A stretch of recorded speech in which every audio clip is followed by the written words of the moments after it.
राम नाम तो सभी जानते हैं। ये शास्त्र है, शास्त्र में आप जय श्री राम। अब आप राम सत्संग चैनल के माध्यम से चित्रकूट के महात्मा जी का सत्संग जो आपके लिए है, तो ये सत्संग में महाराज जी एक पहला सवाल मेरा है ये कि अब के जो बच्चे हैं नए नए, जो महाराज जी लहसुन प्याज को भी नहीं छोड़ सकते और जिनसे सुबह जल्दी उठा भी नहीं जा रहा कि जो, क्योंकि वो रात में 2-2 3-3 बजे तक तो फोनों में लगे रहते हैं। तो उसके बाद महाराज जी इतना फोनों में लगे रहने के बाद में फिर एक माहौल जो बना है बाहर का, यहाँ तो अभी संतों की जो परिक्रमा, तो वहाँ ना तो परिक्रमा मिलनी, ना संत महात्माओं की सत्संग मिलने, ना दर्शन मिलने, ना कोई ऐसी बातें सुनने को मिलनी। तो इन लोगों का महाराज जी कल्याण कैसे होगा? सबसे पहला तो यही सवाल है। देखो, भगवान की शरण के बिना कल्याण जीव का नहीं है। हम सब जीव कोटि के व्यक्ति हैं, जितने भी जीव हैं सब जीव कोटि के हैं और ईश्वर एक परमात्मा है। तो हम जब तक भगवान की शरण में नहीं आएंगे, भगवान को नहीं अपनाएंगे, तब तक हम लोगों का कल्याण नहीं है। कल्याण क्या है? देखो, तुलसीदास जी ने विनय पत्रिका में लिखा है, भलो जो है पोछ जो है दाहिनो जो बाम रे, राम नाम ही स्वंत सभी को काम रे। अंत में उसको घूम फिर के वहीं आना पड़ता है, राम नाम पे, क्योंकि मुक्ति तो राम नाम से ही मिलेगी।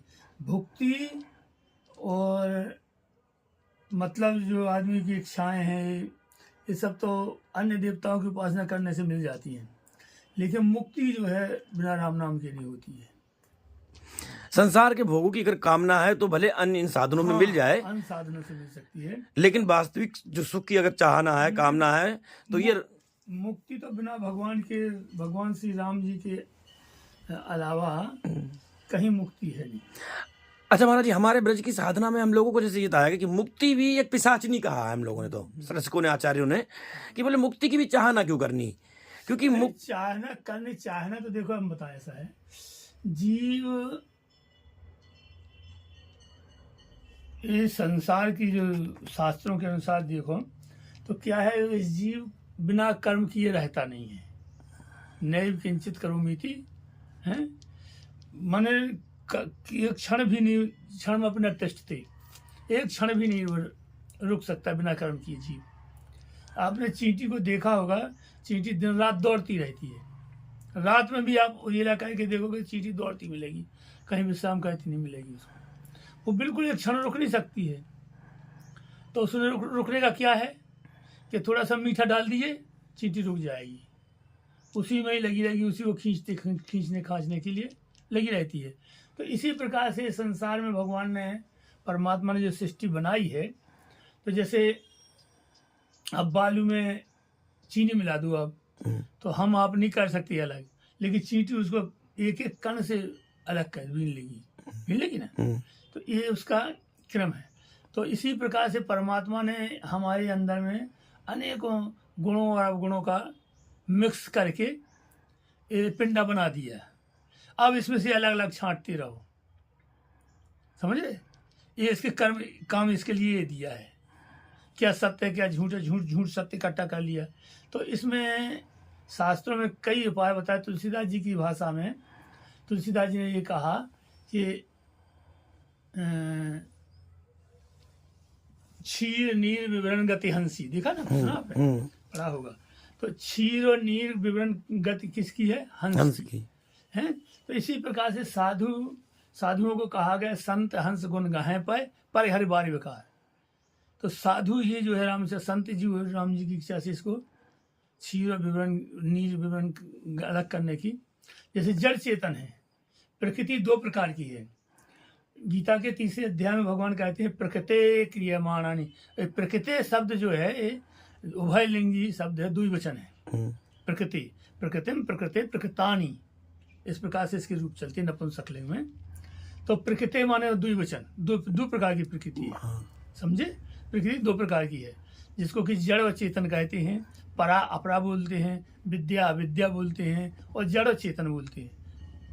महाराज जी, कल मेरा यही सवाल था, शायद मैं आपको परिक्रमा में हम लोग था कि विद्या विद्या और परा और अपरा, तुरीय रूप, और ये इसके बारे में थोड़ा सा जानना चाहूंगा, लेकिन पहले इसी में आप बोल लीजिए। तो इस प्रकार से हम इसको छांटने के लिए अलग गीता के 7वें अध्याय में भगवान कहते हैं भूमि रापो अनलो वायो खम मनो बुद्धि रेव चो अहंकारम में यमते भिन्ना प्रकृति अष्टधा। ये अष्टधा प्रकृति जो है क्या है? जड़ प्रकृति। जड़ प्रकृति से हमारे शरीर निर्माण हुआ है। वैसे 24 तत्व 25 तत्व 24 चतुर्विंश तत्वानि हितानि मम पंग अगस्त संहिता में 24 तत्वों का बताया गया है। गीता के 13वें अध्याय में 23 तत्वों का वर्णन किया आया है और अगस्त संहिता में 24 तत्वों का वर्णन आया है। सांख्य शास्त्र में 75 तत्वों का वर्णन किया है। 75 भाई जैसे 25 तत्व हैं और 25 तत्वों में 3 गुण हैं, तो प्रत्येक गुण उस गुण के कारण से उस तत्व से मिलकर कौन सा तत्व बना है। जैसे हमको क्रोध आता है, मोह आता है, लोभ आता है, ये सब जो है ये तत्व गुणों से मिलकर बनते हैं।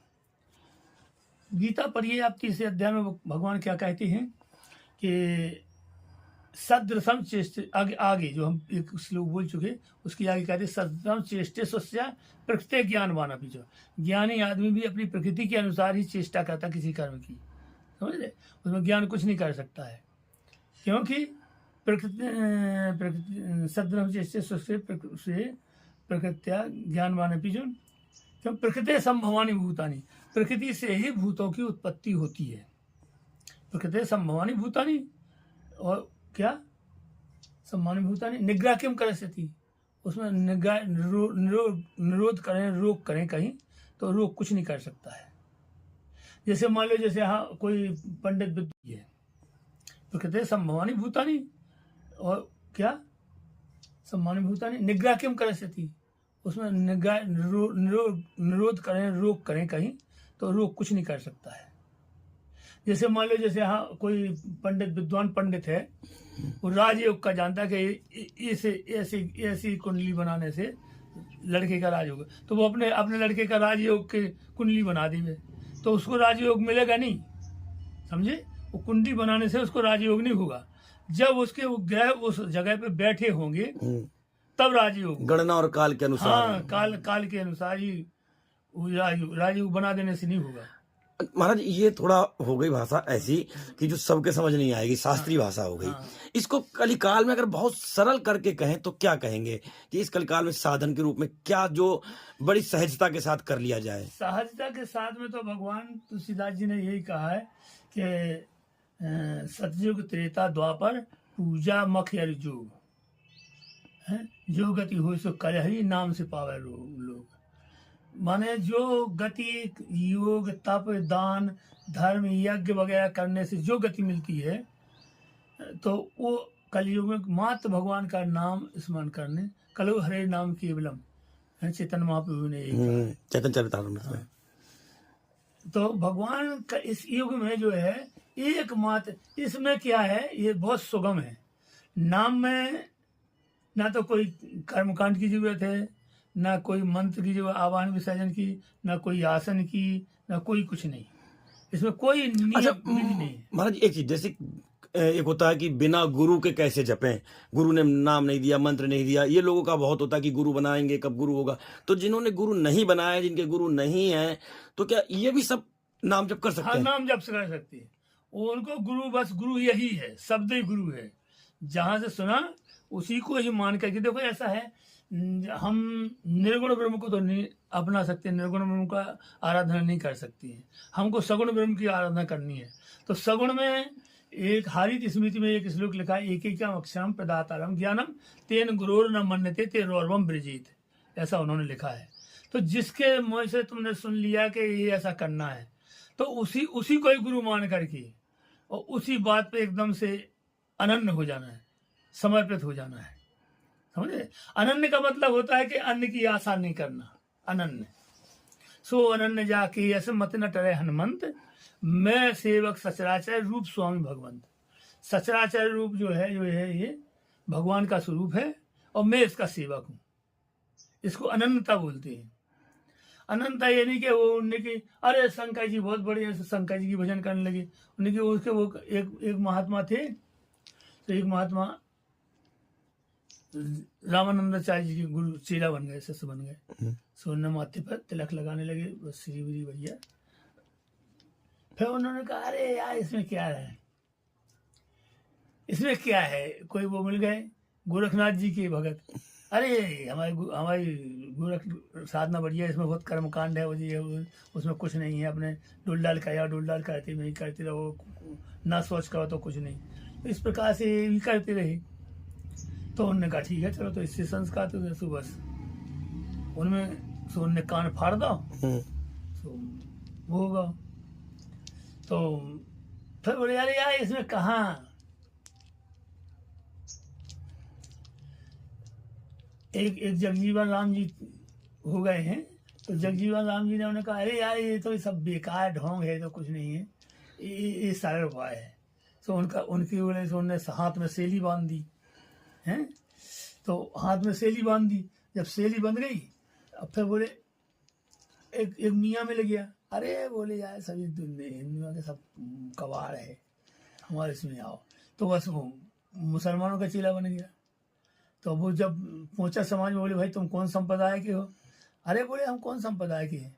बोले माथे पर गुरु रामानंद स्वामी, कान में गोरख अटके हैं, और हाथ में जगजीवन राम, और तरह मोहम्मद लटके हैं। बस तरह मोहम्मद लटके हो गए। भाई संत वाणी भी। तो ऐसा है कि राम जी की शायद वो नहीं। अच्छा महाराज जी, जैसे योग साधना आदि के बारे में जैसे ये लोग जो बता, योग साधना भी किसी हद तक है। योग साधना एक तो इस युग में सफल नहीं है, समझ रहे। इस समय में इतना विकृति सारा वातावरण बना है, योग साधना का कल्चर नहीं है। अच्छा महाराज जी, जो बड़े बड़े बने हुए हैं, जो ऋषि बन रहे हैं, लिख रहे हैं अपने नामों के आगे, वो लिख रहे हैं खल और अच्छा भीड़ भी खूब लगा लिए हैं। हाँ वो भीड़ लगा लिया, ठीक है, भीड़ लगा लिया, अच्छा लगा लिया। हाँ। ऐसा है देखो, आदमी को कहीं ना कहीं जुड़ जाना चाहिए।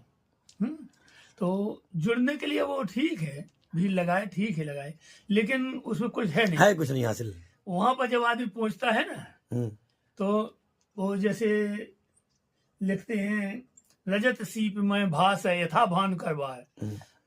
सीप के अंदर में ओस का चांदी दिखता है, तो उसमें सूर्य की किरणें पड़ती है, एकदम से उसकी तरह दिखता है, चांदी मोती की तरह चमकता है, चांदी की तरह चमकता है। लेकिन जब उसके पास पहुंचते तो क्या होता है, कुछ नहीं है, ही नहीं वहां, कुछ नहीं है, पानी है। इसी प्रकार से ये सब दूर से देख करके जो आकर्षित हो जाते हैं लोग, ये नहीं, उसमें वास्तविकता होती नहीं है। अच्छा, यज्ञ हवन आदि जो है, ये यज्ञ आदि हवन जो है, एक तो वस्तु शुद्ध नहीं मिलती है, और उसकी विधि क्रिया भी लोग बाग जल्दी नहीं जानते हैं, और जानने की कोशिश करते भी हैं, बताने वाले बताते भी हैं, तो उसमें आदमी एक्टिव नहीं हो पाता है, समझ रहे। तो ये हवन पूजन वगैरह ठीक है, वो तो उस प्रकार से never nothing then but something, कुछ नहीं से थोड़ा अच्छा, कभी नहीं से कुछ अच्छा। तो कहीं लगा है कोई तो ठीक है, लेकिन उससे उतना उपलब्धि नहीं होती जितनी हम अपेक्षा करते हैं। किसी